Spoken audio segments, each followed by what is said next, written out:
भी वकील एडवोकेट हैं, वहीं Awadh bar association high court के मौजूदा समय में सदस्य हैं। इसके पहले वो तहसील बार एसोसिएशन के भी सेक्रेटरी रह चुके हैं और गोंडा में भी काफ़ी दिन वकालत कर चुके हैं। लगभग 40 वर्षों से अनवरत वो अधिवक्ता रहे हैं, इस समय उच्च न्यायालय में रहे हैं। उस दिन 22 तारीख को जो हुआ है उसमें एक ज़मीन का हमारा विवाद चल रहा था। वो ज़मीन हमारे कब्जे में थी, हमारे दादा की ज़मीन है जिसमें हमारे पक्ष में वसीयत थी। वसीयत के आधार पर ये लोग हमको कब्जा नहीं करने दे रहे थे, ये कोई बैनामा दिखा रहे थे। उसके लिए हमने जो है एक सिविल जज के यहाँ इंजंक्शन का सूट फाइल किया था कि इनको निषेधित किया जाए कि हमारे कब्जे में दखल न करें। वो इंजंक्शन का सूट 6 फरवरी का आदेश है जिसमें इनको निषेधित किया गया है। इस पर मुख्य रूप से हरिशरण को, राम केवल को और अरुण कुमार मिश्रा 3 लोगों को हमने पार्टी बनाया था। तीनों लोगों को निषेधित किया है अदालत ने अपने आदेश से कि अगली नियत तिथि तक आप उसमें जमीन पर कोई कब्जा नहीं करेंगे। ये स्पेसिफिक आर्डर है सिविल कोर्ट का। बावजूद उसके हम लोग 22 तारीख को अपना खेत जोत रहे थे। ये लोग मौके पर आए और मारने पीटना शुरू कर दिए। पहले हमारा चचेरा भाई है उसको मारने लगे, हमारे पिताजी को मारने पीटने लगे।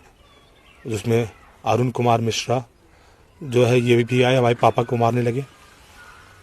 जब इसी में हल्ला गुहार करते हुए जान से मारने की धमकी देते हुए फिर ये लोग भाग गए। हमारे पिताजी के सर पर चोट आई और लाठी डंडों से कमर पर और हिप पर, पीठ पर काफ़ी डंडे मारे। मेरे चचेरे भाई विश्वास मिश्रा का सर फोड़ दिया।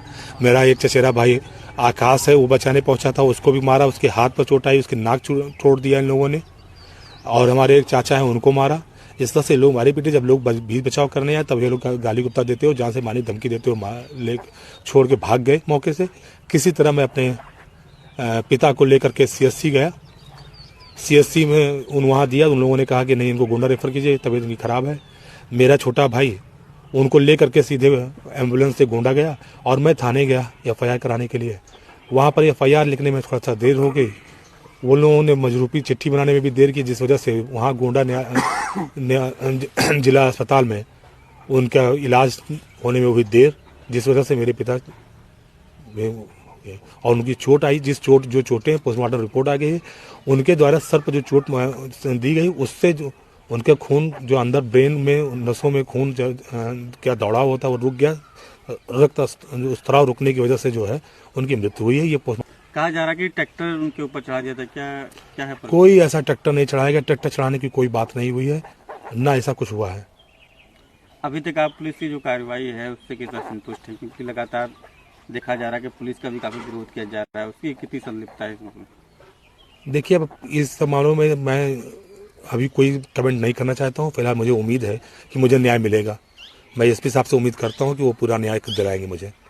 एक बात और निकल के आ रही है कि जो विधायक है बावन सिंह, उनके ऊपर भी उनके मुर्दाबाद के नारे लगाए जा रहे हैं अभियुक्ताओं द्वारा। क्या उनकी क्या रोल है इसमें? देखिए, ऐसा है, कल की घटना है। मैं मानसिक रूप से बहुत परेशान हूँ। अभी पिता का दाह संस्कार करके आ रहा हूँ। कल ही की घटना है। मैं ना तो पुलिस की कार्रवाई पर अभी कोई टिप्पणी कर सकता हूँ, ना ही मैं किसी राजनीतिक व्यक्ति के ऊपर कोई टिप्पणी करना चाहता हूँ। बावन सिंह जी आए थे, पोस्टमार्टम हाउस में अभी आए थे, मेरे साथ थे। उन्होंने SP को भी तलब किया और उन्होंने पूरा भरसक प्रयास किया कि रात में पोस्टमार्टम हो, और पोस्टमार्टम हुआ भी। जैसा कि आपके अधिवक्ता साथी ही हैं जो वहाँ मुख्यालय पर विरोध प्रदर्शन कर रहे हैं, उनसे आपकी क्या अपील है जो मुर्दाबाद के नारे लगा रहे हैं, पुलिस प्रशासन को जिम्मेदार ठहरा रहे हैं? उनसे मेरी अपील है, वो मेरे साथ खड़े हैं, मेरे न्याय के लिए, न्याय हित के लिए जो उनको उचित समझ लग रहा है वो कर रहे हैं। देखिए, मैं कह रहा हूँ ना, क्या सही है क्या गलत है मैं अभी समझ पाने की स्थिति में नहीं हूँ। मैं अभी आज ही अपने पिता को फूंक करके आ रहा हूँ। जो आदमी अपने पिता की लाश फूंक करके आ रहा है उससे आप पूछिए कि कार्रवाई क्या हो रही है, तो मैं क्या बता दूं क्या कार्रवाई हो रही है क्या नहीं है। तो आप उससे 1 महीने बाद 15 दिन बाद पूछें तो शायद मैं बता सकूं कि कौन सही कार्रवाई कर रहा है, कौन नहीं कर रहा है, क्या कार्रवाई हो रही है। एक दिन के अंदर भी 24 घंटे की बात है। मैं क्या बता दूं कौन कार्रवाई मेरे खिलाफ हो रही है, कौन सी कार्रवाई मेरे पक्ष में हो रही है।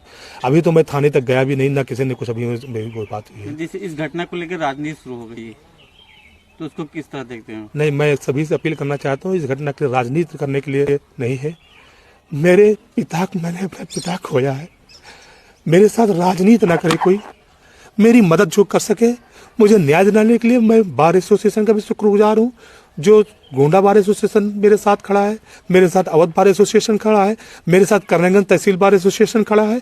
मैं उन सब का शुक्रगुजार हूँ और वो सब व्यक्तिगत रूप से मेरे संपर्क में है, सब मेरे साथ हैं और सब मेरे लिए जो उचित समझ पा रहे हैं मैं कर रहा हूँ, वो अपने स्तर से कर रहे हैं।